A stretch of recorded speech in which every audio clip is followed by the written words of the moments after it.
Hello friend, this is Preeti and welcome to RP classes. आज हम करेंगे क्लास 10 का एक्सरसाइज 5.2 का क्वेश्चन नंबर 19 स्टार्ट्स में कहता है सुबह Rao started work in 1995 at the annual salary of rupees 5000 and received an increment of rupees 200 each year. In which year did his income reach rupees 7000? तो इन्होंने क्या कहा है?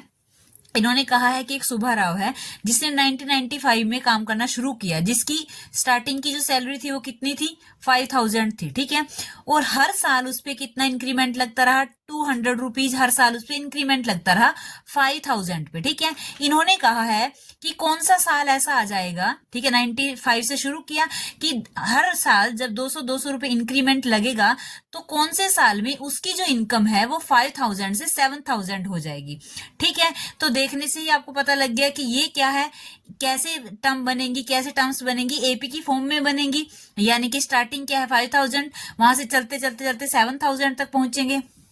तो एपी के जरिए यानी कि एनएट फॉर्मूला जो हमारा है उसका यूज करके हम क्या कर सकते हैं, ये निकाल सकते हैं कि कौन से ईयर में, ठीक है, कितने साल बाद उसकी सैलरी 7000 तक पहुंचेगी। ठीक है, तो आइए देखो इस क्वेश्चन को कैसे करना है, क्या करना है। तो सबसे पहले जो हमें सैलरी मिली है 95 में, ठीक है, वो लिखनी है कि सैलरी इन 1995 वो कितनी है? रुपीज 5000। ठीक है, फिर हम लिखेंगे कि सैलरी इन 1996 अगले साल कितनी होगी? 5000 में जब हमने 200 रुपीज ऐड किए तो कितना हो गया? Rupees 5200 rupees. ठीक है ना। अगले साल की सैलरी 1997 की सैलरी कितनी होगी? इस 5200 में रुपीज 5200 में जब हम 200 ऐड करेंगे तो कितना होगा? 5400। ठीक है, रुपीज 5400। तो ऐसे ऐसे उसकी सैलरी चलती जाएगी। तो इसका मतलब ये है कि ये जो हमारे नंबर्स आए हैं ये एपी की फॉर्म में बन गए। ठीक है, यानी कि यहाँ पे एपी क्या बनेगी? एपी क्या बनेगी हमारी? एपी बनेगी 5000। अगला क्या नंबर है? 5200। अगला क्या है? 5400। ठीक है, ऐसे चलते रहेगी। और इन्होंने कहा है कि ये जो सैलरी है जैसे 200 रुपीज इंक्रीज कर रही है, तो ऐसा कौन सा साल आएगा कि ये 7000 तक पहुंच जाएगी? कितने साल बाद ये सैलरी 7000 तक पहुंच जाएगी? तो लास्ट क्या होगा? 7000। अब देखो ये क्या है? फर्स्ट टर्म है किसी एपी की, सेकंड या थर्ड, इसको लिखेंगे हम। फर्स्ट टर्म यानी A1 क्या है? 5000। सेकंड टर्म क्या है? 5200। थर्ड टर्म क्या है? 5400। और ये लास्ट में जो AN है वो कितना है?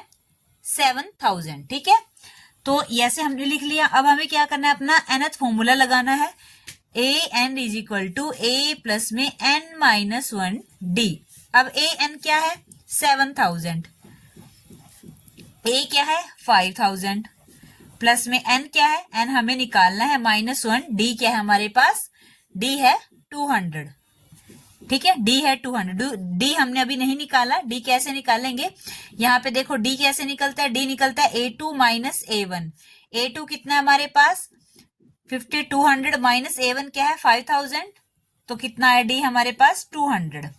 ठीक है, D कितना है हमारे पास? 200। तो ये D की वैल्यू पुट कर दी हमने। अब आप एक बात सोचो कि हम N की वैल्यू क्यों निकाल रहे हैं। ठीक है, जैसे ये हमारी जो लास्ट टर्म है इसको हमने nth टर्म मान लिया। लास्ट टर्म हमने मान ली कि ये जो 7000 है ये लास्ट टर्म है, nth टर्म है। ठीक है, तो nth टर्म में हमें ये नहीं पता, अब ये है तो एक टर्म वो भी लास्ट है, लेकिन हमें ये नहीं पता कि इस टर्म का नंबर कौन सा, इस टर्म की पोजीशन क्या है। अगर हमें ये बात पता लग गई कि ये 17 पोजीशन पे है या 18th पोजीशन पे है, ठीक है, तो हम वहां से ईयर काउंट कर सकते हैं कि ये इतने पोजीशन पे यहां तक आई है, तो इसका मतलब क्या होगा? इतने ईयर होंगे। क्यों? क्योंकि ये क्या है? इसकी क्या है? टर्म 1 है। इसकी क्या है? टर्म 2 है। टर्म 1 यानी ये फर्स्ट ईयर की बात है, टर्म 2 यानी कि सेकंड ईयर की बात है, टर्म 3 यानी कि थर्ड ईयर की बात है। ऐसे करते करते ये टर्म आ गई। अब हमें ये नहीं पता कि ये कौन से ईयर की बात है, कौन से ईयर की बात है। ये निकालने के लिए हमें इसका मतलब एन निकालना पड़ेगा, ठीक है। एन कहाँ से निकलेगा, ये जो nth फॉर्मूला है इसमें ये एन आता है, हमें ये फाइंड आउट करना पड़ेगा। ए एन हमें पता है कि लास्ट टर्म कौन सी है, 7000 है, ठीक है। यहाँ से ए भी हमें पता है, डी भी हमें पता है, किसका नहीं पता, एन का नहीं पता, ठीक है। इसलिए हमें ये एन फाइंड आउट करना है, क्योंकि हमें इसकी पोजीशन चाहिए कि ये इसकी पोजीशन क्या है, 7000 कब आया, कहां पे आता है 7000, ठीक है। जहां पे वो 7000 आई यानी वही साल है, वही ईयर है जब उसकी सैलरी 7000 हो जाएगी, ठीक है। तो अब इस एन को निकालने, बाकी सबको इधर ले आए, 5000 को इधर ले आए, 7 में से 5 को माइनस करेंगे इज इक्वल टू, यहाँ क्या बचा, n -1 और 200। 7000 में से 5000 को माइनस करेंगे तो क्या बचेगा, 2000, ठीक है। इधर क्या बचा, n -1 और साथ में क्या है 200। अब इस 200 इसके साथ क्या मल्टीप्लाई में है, इधर लेके आएंगे तो डिवाइड का हो जाएगा। तो क्या होगा, 2000 divide by 200 is equal to n -1। अब 00 से 00 कैंसिल, 2 1 जा 1, 2 1 जा 1, 2 0 जा 0। तो यहां से n की वैल्यू हो जाएगी n इज इक्वल टू 10, ठीक है। ये -1 उधर चला गया, 10 + 1 यानी n की वैल्यू क्या आ गई हमारे पास, 11। यानी कि 11th ईयर में, ठीक है। यहाँ पे क्या आया, 7000 में क्या पोजीशन आई इसकी, 11th आई, यानी कि टर्म 11th नंबर पे है। इसका मतलब क्या हुआ कि 11th जो हमारे पास ईयर है वहां तक जाके इसकी सैलरी क्या होगी, 7000 होगी।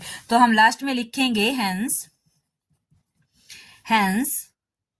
hence in the 11th year his income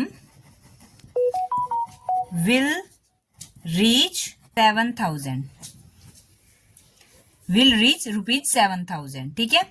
तो ये था हमारा क्वेश्चन। अगर आपको इसी एक्सरसाइज के अंदर क्वेश्चन करने हैं तो आप हमारे चैनल की प्लेलिस्ट या फिर डिस्क्रिप्शन चेक कर सकते हैं। वीडियो अगर आपको अच्छी लगी तो लाइक, शेयर एंड सब्सक्राइब कीजिए हमारे चैनल को। Thank you.